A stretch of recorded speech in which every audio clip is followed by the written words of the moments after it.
Good evening everyone. তোমাদের মনে আছে রথযাত্রার আগের দিন তোমাদের সঙ্গে লাঞ্চে একটা ডিম ভাপা শেয়ার করেছিলাম? আজ তার রেসিপিটা শেয়ার করছি তোমাদের সঙ্গে।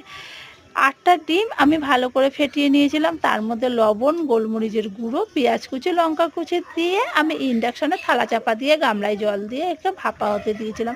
15 মিনিটের মধ্যে এটা ভাপে হয়ে গেছিলো। আমি ঠান্ডা হওয়ার জন্য এটাকে রেখে দিয়েছিলাম। ঠান্ডা হলে এটাকে তুলে নিয়ে ছুরি দিয়ে আমি পিস পিস করে কেটে নিয়েছি। তারপর কড়া বসিয়ে ওভেনে, কড়া তেল গরম হতেই আমি তাতে এই পিস পিস করে কেটে রাখা ডিমের টুকরোগুলো ছেড়ে দিয়েছিলাম আর লাল করে ভেজে তুলে নিয়েছি।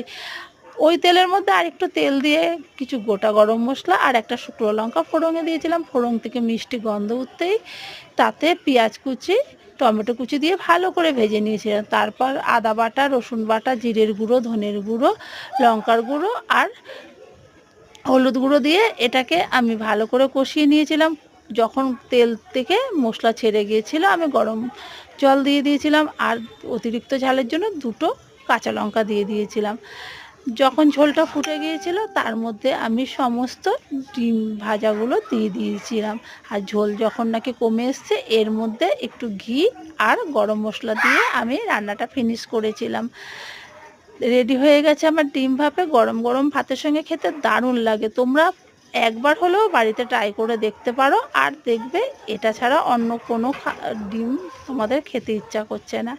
যাই হোক, ভিডিওটা দেখো, ভালো লাগলে লাইক শেয়ার কমেন্টের মাধ্যমে আমাকে ভালোবাসা দিও আর সাবস্ক্রাইব করে আমার চ্যানেলটিকে আমার পাশে থেকো। এই ভিডিওটা এই পর্যন্ত, আবার কোনো নতুন